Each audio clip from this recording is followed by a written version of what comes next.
আমরা নিউ দীঘায় ঢোকার আগে কে বাবা পুলিশ নিউ দীঘায় ঢোকার আগে আমরা যেখান থেকে ডান দিক দিয়ে বেঁকে গেলাম ওই রাস্তা দিয়ে সোজা এলে আমরা এই ওল্ড দীঘা, এটা ওল্ড দীঘাতে আমরা ঢুকলাম 31 ডিসেম্বর।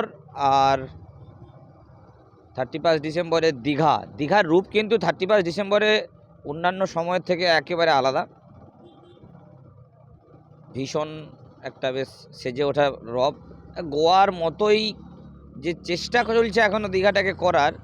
এবং কেউ যদি গোয়া যেয়ে থাকে এই 31-এ গোয়াতে যে কি হয়, মানে ভীষণ ভীষণ একটা বেশ ওকেশনাল ডে হিসাবে এই বর্ষবরণটাকে গোয়াতে সেলিব্রেশন করা হয়, যেহেতু বিভিন্ন ফরেনার আসে। তো আমাদের আগেই বললাম যে যেহেতু আমাদের পশ্চিমবঙ্গের গোয়া আর ইন্ডিয়ার সেকেন্ড গোয়া হবে, তাহলে আমাদের দীঘা আর আমাদের মেদিনীপুরের বাসীদের কাছে দীঘা তো গোয়া বটেই। তো সেই জায়গা থেকে গোয়ার মতো করে গোয়ার সাবস্টিটিউট রূপ দিতে হলে গোয়ার মতোই চেষ্টা চলছে। আর সেই চেষ্টার কিন্তু ফলপ্রসূ হিসাবে প্রত্যেকটা হোটেল এত সুন্দর সেজে উঠেছে।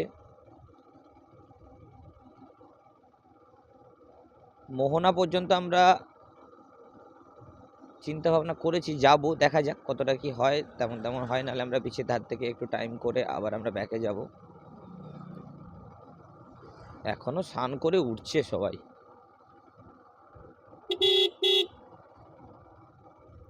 বিচে কিন্তু খুব একটা লোক নেই। একটু কি বিচে নামবি? এই এই এই রিজিয়নটা দিয়ে নামা যায়, এটা ওল্ড দীঘার রিজিয়ন, ঠিক আছে? এই রিজিয়নটা দিয়ে নামা যায়।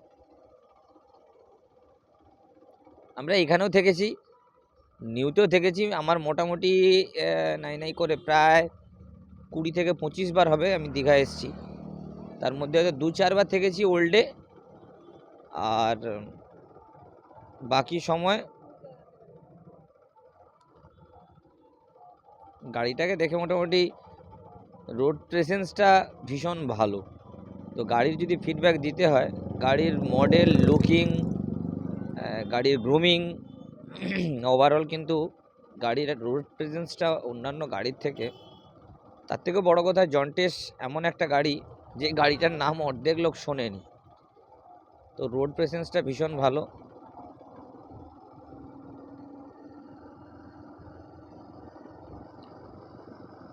আর ককপিটে আমি এখন বসে আমার জন্টেস চালাচ্ছি। সমুদ্রটাকে ব্যাপক লাগছে, আর সানসেটটা পেছন দিকে হচ্ছে। সানসেটটা একেবারে সূর্যটা মিশে যাওয়ার মতো পরিস্থিতি হয়ে গেছে। দেখি একটু হালকা করে রাস্তাটা টেনে দিই।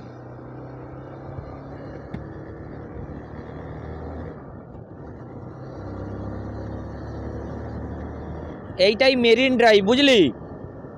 ওই যে দীঘার যে মেরিন ড্রাইভ বলে, এই সমুদ্রের বরাবর, এই পার বরাবর, এটাই মেরিন ড্রাইভ।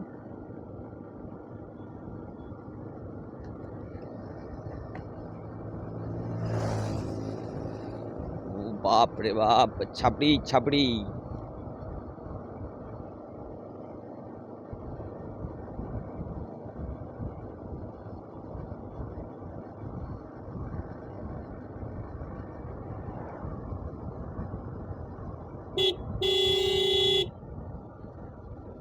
কি পচা মাছের গন্ধ রে বাবা। ও যদিও বা আমরা মোহনার দিকে যাচ্ছি, তাই মাছ পচার গন্ধটা স্বাভাবিক। ওই জায়গাটায় ভিড় আছে না? ফ্র্যাঙ্কলি স্পিকিং, আমি 2-3 বার ওল্ড দীঘায় থেকেছি, বাট না মোহনা আমি কখনো যাইনি। আর মাছ টাছগুলো মোহনা থেকেই বিভিন্ন জায়গায় রপ্তানি করা হয়। তো মাছের গোডাউন, তাই মাছের জল আর সমুদ্রের মাছের জলের পচা গন্ধ মানে মারাত্মক পচা গন্ধ। বাপরে।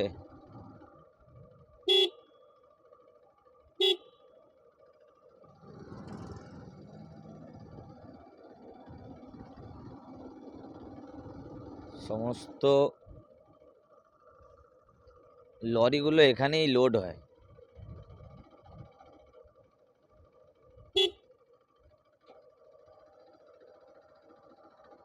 বিভিন্ন জায়গায় মাছ রপ্তানি করা হয় এই জায়গাটা থেকে।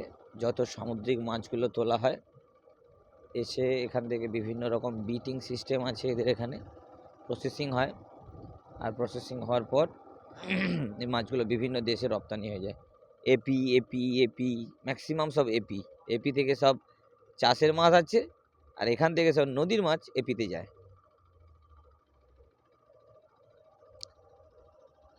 বাপ রে, ওই দিকটা পুরো শুটকি মাছ শুকানো হচ্ছে, পুরো শুকো মাছের গন্ধ। লোকজন সব ঘুরতে বেরিয়েছে, মোহনা দেখতে বেরিয়েছে, তাই বোধহয় একটু ভিড়ও আছে। আসলে পুরো ডিসেম্বর মাস, জানুয়ারি মাস, এগুলো পুরোটাই একদম পিকনিকের মান্থ। ফলে কানে ফোন, খেয়াল নেই। এখানে একটা বাইকের গ্রুপ আছে এই জায়গা থেকে। এইটাই মোহনা, এখান থেকে বিভিন্ন মাছ তোমরা নিতে পারবে। দেখতে পাচ্ছ ইলিশ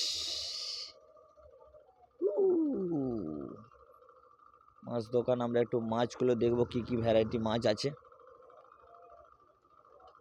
অর্ধেক মাছ তো আমি নামই জানবো না। নামবো একটু, মাছগুলো দেখবো। কাকা গাড়ি দেখছে, দেখুন মাছগুলো যে আছে। ও বাপ রে, গল্ড স্টার।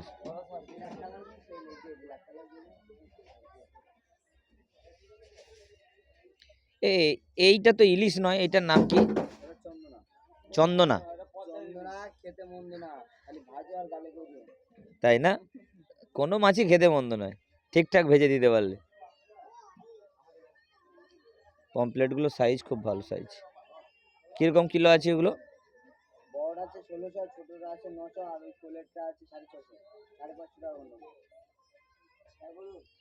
1600 টাকা কিলো, 900 টাকা কিলো, সেটা 550। 1600 দেখতে মন ভরে যাবে, কিন্তু 1600 শুনলে মাথা খারাপ হয়ে যাবে।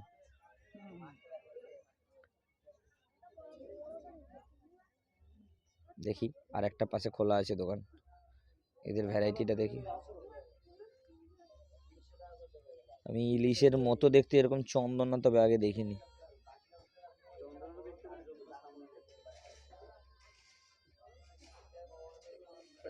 ওই লালটাও কি ভেটকির মতো লাগছে? ওই রকম লালই ওইটা?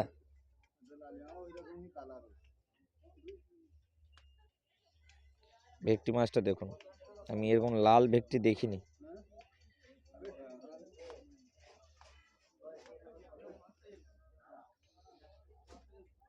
তো পমপ্লেটের যা রেট, 3 রকমের মাছ, সব থেকে বড় যেটা এই বাস পাবদাটা, বিশাল বড় পাবদা। পমপ্লেটের সাইজটা দেখেছেন? ওজন তবু কিরকম হয়ে যাবে এটা? 600?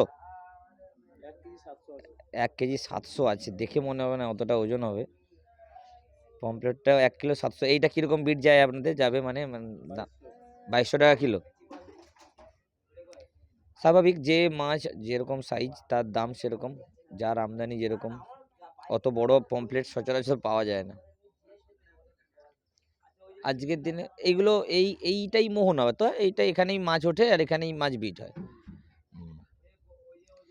যতগুলো এই নিচের দিকে দোকান আছে, শুটকি মাছের প্রসেসিং বা এই এদিকে আছে। আচ্ছা, কাঁচা মাছের বাজার এটা।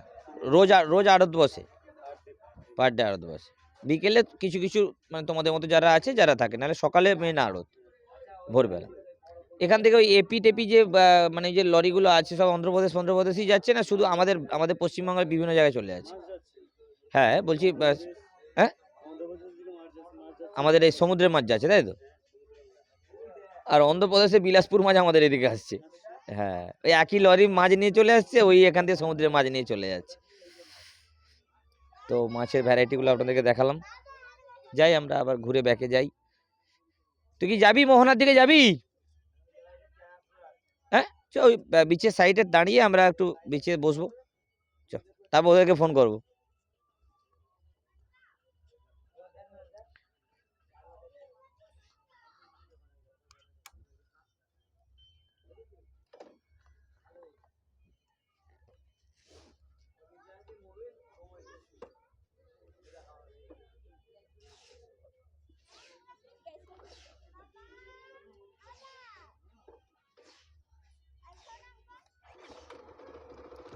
আমরা মোহনা ছেড়ে যাব, মোহনা ছেড়ে আমরা বেরিয়ে যাব আবার মেন রোডের দিকে।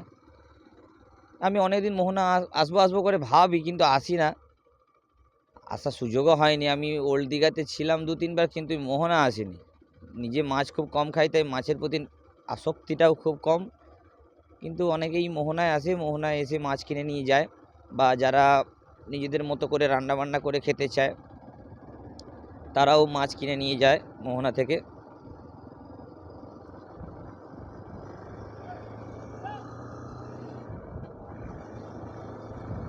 তবে 31 দীঘার রূপ অন্যান্য সময়ের দীঘার রূপ একেবারে আলাদা।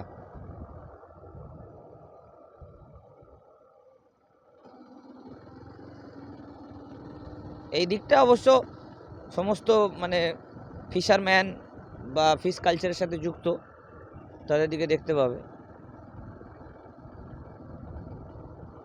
গাড়ি নিয়ে আমার তো মনে হচ্ছে গাড়ি নিয়ে একটু আমি সমুদ্রের ভিতর দিয়ে যাই, কিন্তু মনে হয় গাড়ি নিয়ে নামতে দেবে না। এখনই ধরে ফেললে কোথায় কি বলবে না বলবে সেটাও আমার জানা নেই। তবে একটুখানি আমরা সমুদ্রের ধারে দাঁড়িয়ে সমুদ্রের হাওয়াটা খেয়ে তারপর বেরোবো। এ বাবা, এক্ষুনি এলাম, সূর্যটা মোটামুটি জেগেছিল, সূর্যটাও ডুবে গেল।